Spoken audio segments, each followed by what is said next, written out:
So today we are going to get into power, and some of you, by the way, were wondering where my little guy went. He kind of pops in and out from time to time. I don't know, it's a visual bug. Technically he's there, but just been popping in and out. So that's something, yeah, that we're gonna do. But I wanted to talk about today is power. So I kind of wanted to avoid this power setup until later on, until we've had some other ways to generate power. But this way is by far going to be one of the easiest and largest power generating sources that you'll probably get in this pack for right now. Of course, nuclear craft has the potential to give you the most power, but it is very, very complicated to get to that point. Whereas all you need for this is an Enderman farm. So really we need to set up an Enderman farm, and today we're going to be setting up an Endergenic generator. And it sounds complicated. It really does. But I want to show you and explain to you how easy this thing is to set up. Also, if you're interested, I will have linked down in the description below the link to the FTB wiki page on Endergenic generator setups. And it is going to be pretty much a guide for exactly what I'm going to be building here. So if text is easier for you to understand than what I'm saying, then feel free to watch the video and then go back and reflect on that wiki page, because it is really good. Great details there, and it explains it very, very easy, or in good terms. So speaking of getting things set up, we have this farm already ready to go. Pretty much we have an Enderman farm just like right here. This thing is going to be where we're going to pull out most of the stuff, and I can even leave the fluid cable here, no problem. The only thing we need to really make is if we go to mob, the mob grinding utils, we really need to make an ender inhibitor. I think I'm saying that right. And this is going to prevent Enderman from teleporting. It's really important, and you can turn it on and off, but this is going to basically keep Enderman here so they don't flutter around when they are being killed. So they should be instantly killed by the mob crusher, but just in case some decide to get away, well, we have this here, so they can't teleport. This prevents them from doing that in a pretty decent size radius, I think, or a range. So this is going to work. I do have an item conduit, a couple things here that we're going to need. So of course we're going to need to pull items out of the back, and we're going to have a couple channels for certain things. And of course we are going to need an item filter. So I might as well grab one of those. Seems like I'm always needing item filters. I should probably set those on autocraft. So what we need to do is have this over here, ender pearls, and everything else junk, right? And we've done this so much throughout the episodes here that this should be pretty easy. So we have extract, turn that off, insert. We're gonna set this to a priority, and I think we can go negative priorities. So I'm gonna leave this at priority 0 and set this trash can on insert to a negative priority. Some of you guys were mentioning that it's easier to understand whenever you set negative priorities for certain things like that. So I figured, why not? I'm going to go ahead and set some trash cans here to some negative priority. However, I do need a filter on this, because this does need to be filtered. And if we go to Ender Pearl, we can actually just go ahead and drag it into the filter. We don't need to have it. That's super nice. I love that integration. And then we of course need a GPS. We'll worry about this later, but basically this thing is set up. We can of course always place some glass just for some decoration. Of course I can't place it where the item conduit is, but maybe if we had a facade later on, we could do that. For right now, I'm going to leave it how it is. All right, let's do one more thing before we get started here. A lot of you guys did comment down in the comment section below, and I was super excited about this. And let's go ahead and get a name tag. I think I have, of course, one laying around. I have several laying around. Final boss, like things that I've gotten from killing different things. So just a blank name tag. Do I have an anvil laying around? This is not an anvil that I can use. I don't have an anvil just laying around, right? This doesn't work. Okay, so I will need an anvil. Go ahead and, oh, do I have one in my inventory? I do. I have one. Nice. That makes my life a little bit easier. Okay, and well, we need to go ahead and name this dragon. So Nilly, you won that with 280 likes on that comment. It says name him Baya. I'm pretty sure that's how you kind of pronounce it. It is kind of Spanish. It says because it's the name of the biggest emerald ever found, and got a whopping 280 likes on that, which is super nice. So that's what we're gonna name the dragon. I'm going to try and remember the name because it is a little bit different than like a word that I'm not used to saying. So Baya, and it doesn't sound too feminine. It doesn't sound too masculine. So it should fit the dragon just perfect. And luckily, we can, instead of it being Fire Dragon, we can slap this on here, and now its name is Baya. That's right. And technically we could leave our dragon here, but I really don't want to chance the dragon deciding to get up and walk around and just trample our base. That would not be good. So let's go ahead and talk about some of the things that we're actually going to need for this. RF Tools provides several useful things, and it can do anything. Like RF Tools can do anything from power monitoring, creating force fields, automating the wither, killing the wither, spawning in mobs. It can do all kinds of stuff, teleporting you around, transferring power, a storage system. RF Tools is pretty robust when it comes to the different things it can do, but one of the things it does fantastically well is generate power. So one thing we're going to need, or I guess a few things we're going to need. RF Tools.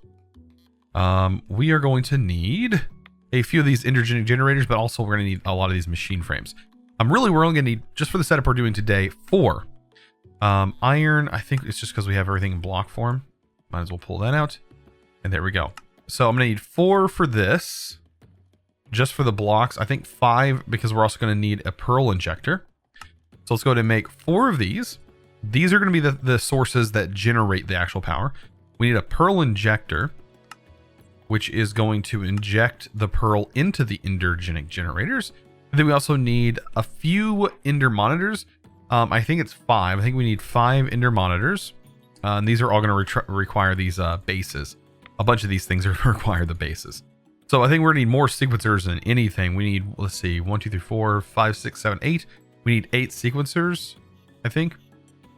5 of these. You need 4 for the actual energetic generator setup, and then 1 to detect if a pearl is missing, and that will be set on a timer. So I'll kind of explain this as we're building it, but like I said, it's very straightforward. The sequencers are probably the hardest thing to understand on how they work, and I kind of want to do a little bit of redstone to kind of show you how sequencers work, because they are really cool. And I think using a music note would probably be the coolest thing to show that. All right, sequencers, like I said, we need quite a few of those. I think it's 8, right? So yeah, 8 sequencers, and then a timer is going to be the other thing that we need. And that is right here. And of course, we run out of redstone just like that. Clock, of course, because it is a timer.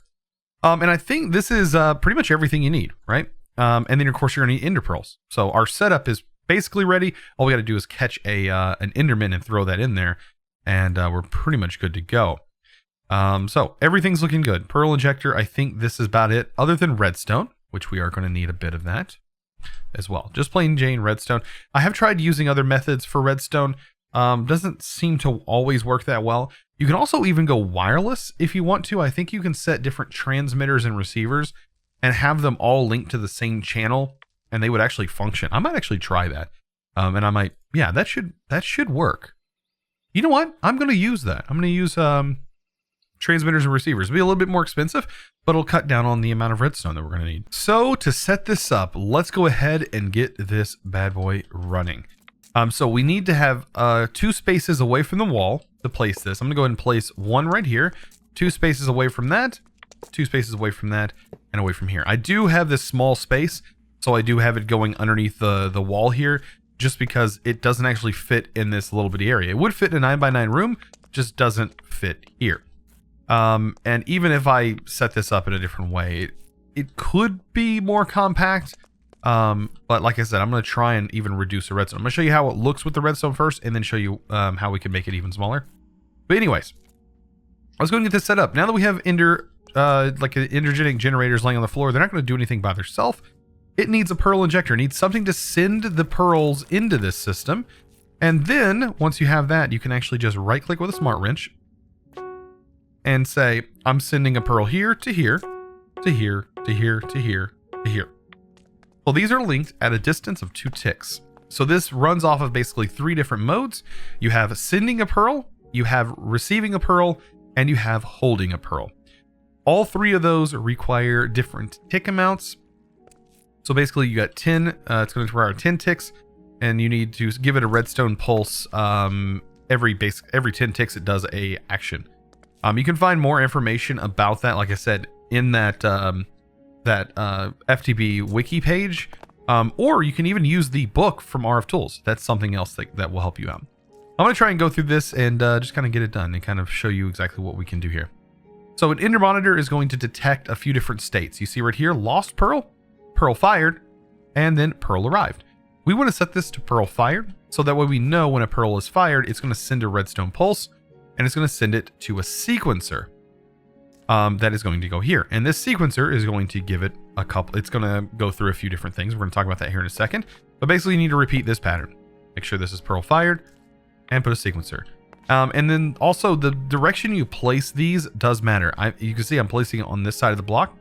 If I was to place this injector this way, all looking this way, you can see the orange arrow is going the wrong way. I need it to go this way.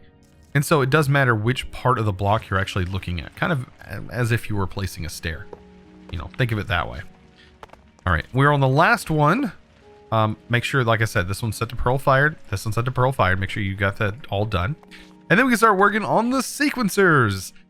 This is the fun part. All right, so we're going to have 2 different sequencing times that are going to go on.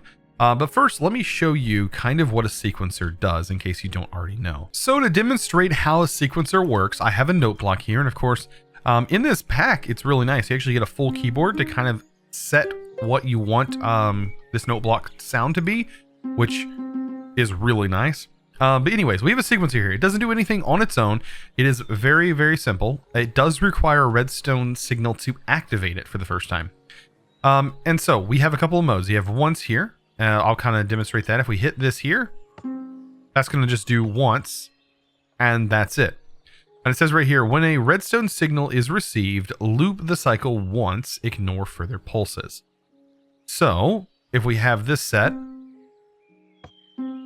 you can see it played 2 notes now, or played 2, based on the rhythm that this is set to, right? And, you know, we can do the same thing here. And it's based on 1 tick. So that is how this mode works, right? And once, it just plays it once. That's it. So if I do this, let's kind of take a look at this real quick. We'll have 2 notes played here at this starting point, so we know where it's at, and I'll have 4 notes played in succession right here. So if I put this in once 2, when a redstone signal is received, the loop will cycle once, restart if a new pulse arrives. So basically, if I pulse this twice, which actually I might need to move this further down because I think it's going to be too fast. So if I set this here, if I hit this, it's going to do twice, and then later on, it should do the other ones. But if I interrupt that, set it there, and I hit it again, you see, it's always going to play those 2 at the beginning. It will never reach the end unless I let it. There we go. So that's how once 2 works. We're actually going to be using once 2 several times. And then we also have loop, which is just going to continue to loop forever. It doesn't really need a redstone signal at this point, right? It's going to continue. This would be really good for music. You could actually use this to loop music. It would actually work really good. You can probably set up some really cool different sequences and stuff like that with this. Yeah, I just kind of wanted to explain that. I know some people don't really understand how a sequencer works, and I figured I would break it down for them. So now that we know how the sequencer works, let's go ahead and use it. Each one of these is going to need to be set to 3 and 5, and it's going to be set to once 2. As we just figured out what that does, it's going to basically, we're setting up a pattern that goes around. If the pearl injector does not give it a redstone signal, of course, it's going to continue to do its thing. But if it does receive another signal when that pearl comes back around the second time, it's going to make sure to hit this one every time. If it doesn't receive a signal, it knows that it's held there, and it will receive this signal. So kind of keep that in mind as this is going around. Basically all of these need to be set up. Make sure they're all set to once two.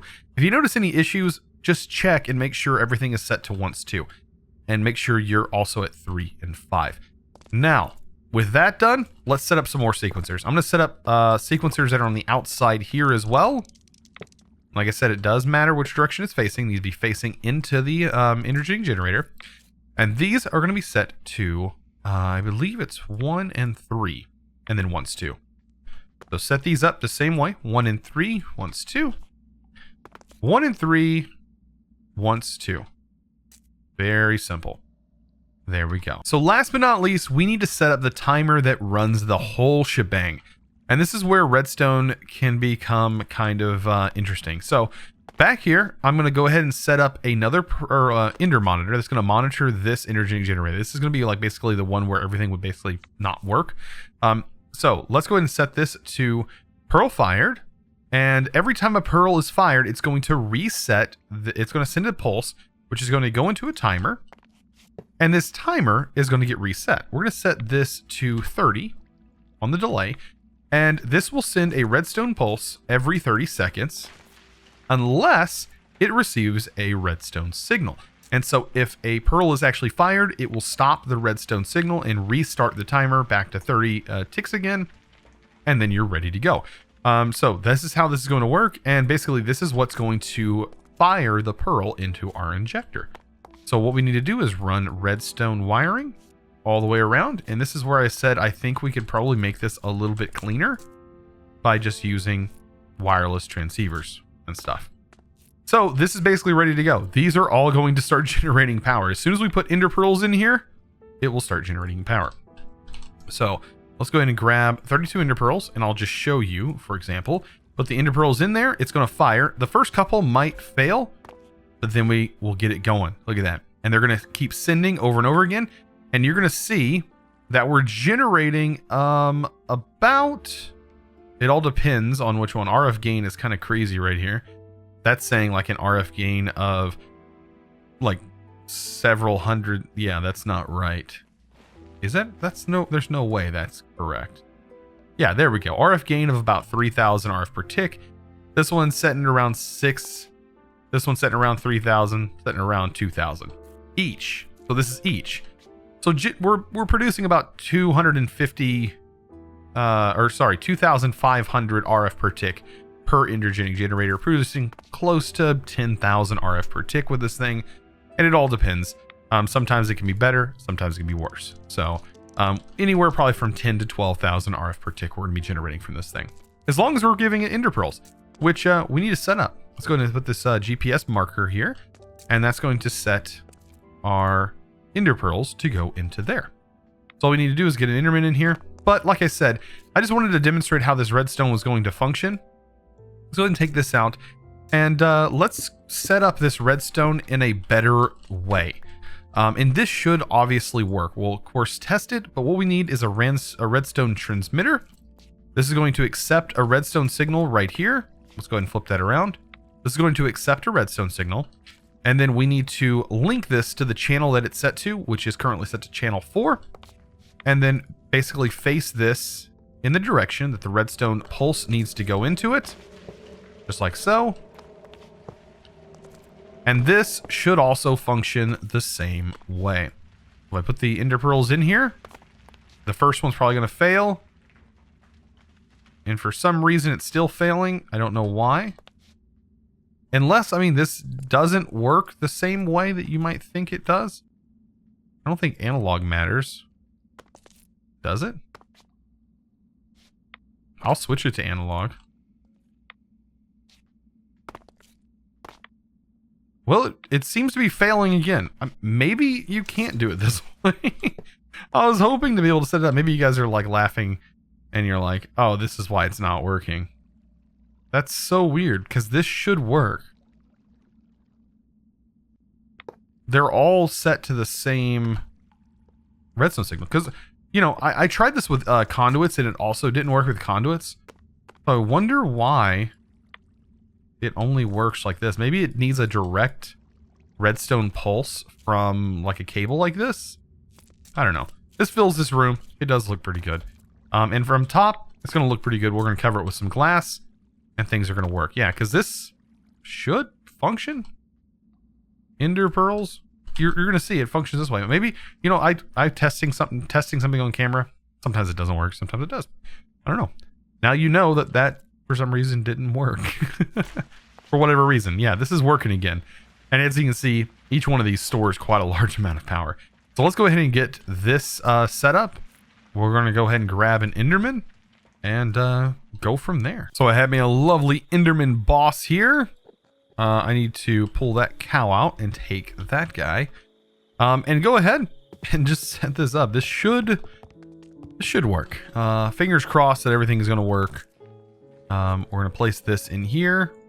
We do have a little bit of essence that's in there. A lot of it's going to be coming from this and recycling. Plus, we have essence coming from the main farm. We might need to give it more. All depends. I think when this is actively running, it will accept more. But that should be sending ender pearls into here. There we go. You see 9. That's increasing, which means it's working. Nice. Oh man. Now we need to cover this up. And well, actually we need some plugs, don't we? And plugs are not the cheapest part of this mod.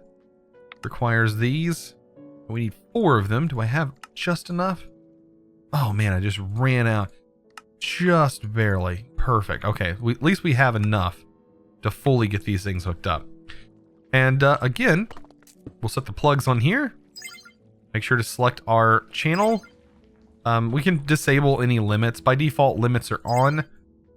We can turn those off. Oh, but I'm so happy to be able to have this hooked up, because now we have power. And I think next episode we need to work on power storage. What do I want to cover this with? I really like dark glass. You can call me like a dark glass connoisseur in this pack. I wish you could buy dark glass. Is that a thing? Like, am I going crazy? Let's also check this, by the way, because we might have a few quests that we can complete. I really love dark glass. Me saying that now, I'm probably going to get added, hopefully. All right, exploration. Oh, that was something that we needed to get. Oh, cooler. Okay. Astral diamond. I don't know what that's all about. And we never did this. Yeah, look at that. What is that? Lava wanderers? That means we can walk on lava? That's crazy. Siren flute. That's that is unlocked another quest, I think. There we go. And of course, we've already unlocked premium. And yes, that was another thing that we needed to complete. And we got a portable ender chest. Wow. That's another nice thing. I think that's from a Nuclear Craft. Yes, it's from Nuclear Craft. Wow. All of that good stuff right there. So I'm finishing up the room here. And I think last but not least, we just need a piece of cobble to just go right here. Kind of finish it off. And there we go. We have a power generating monster down there. That is definitely going to keep this thing full. This thing, I think down below I have some power going to it. It's basically just sending power over here, but I could set up a point on the back to kind of use it as a buffer. It's not the greatest power storage that we have. Believe me, it's not. It's limited by the amount of RF it can send. But I think we can go ahead. I mean, we can use it for right now. And you can see I have power going in. So that's a way to kind of create this network buffer. And I can, of course, send the power to the back and send it out. So basically, we'll be pulling power out of here. You know what? Actually, a point would be sending power, wouldn't it? We don't want to send power. We want to take power out of here. So I'm completely wrong. We'd have to have a dual network set up in order for that to function. Which, I mean, we're kind of going to have to do that at some point. For whatever storage we decide to go with, we're going to have to do that. And I was kind of looking through storage. Maybe you guys can let me know down in the comments below what storage you think we should mess around with, because really, we don't have many options. So even if you take a look at, I mean, we have mechanism, which can store a large quantity of power, which means we do need to get into mechanism, which I'm not opposed to doing. I actually like mechanism. And we have many other things that also are required that we need to get done through Mechanism in order to kind of get some of the late game items that are really nice. So that's a thing. But when it comes to power storage, man, we're really limited. Generates infinite RF. That's, wow, that'd be nice to get, wouldn't it? These store RF or transfers RF. Like we also have the energy batteries from Integrated Dynamics, which can be upgraded to a good amount of RF storage. But as far as that goes, we're basically looking at, I think just some storage. I mean, like I said, maybe you guys know more than me about it because I really don't know. But like Ender.io, of course, has its multi-block storage. RF Tools has its multi-block storage, which I mean would be a good thing to probably set up, is have like multiple storage stuff set up with there. Flux also has a way to store power, but I'm looking at like overall mass storage, and Draconic Evolution isn't in here, which is kind of a bummer because we could use that to store huge quantities of power. Oh, I totally forgot XNet is in here. Oh man, I really need to get into XNet. That's actually one of my favorite mods for routing items and stuff. Oh, that's so good. That'd be a great mod to get into. So yeah, I think I'm gonna have to just do some digging and we'll figure out what is going to be the best option for power. So guys, I hope you enjoyed today's episode. If you did, don't click that subscribe button if you haven't already, and also ring that beautiful notification bell. Guys, I will see you guys in the next episode, where we're going to work with some power, hopefully, maybe get into Mechanism. Well, I guess you got to find out by watching the next episode. So guys, I will see you there. And as always, thanks for watching.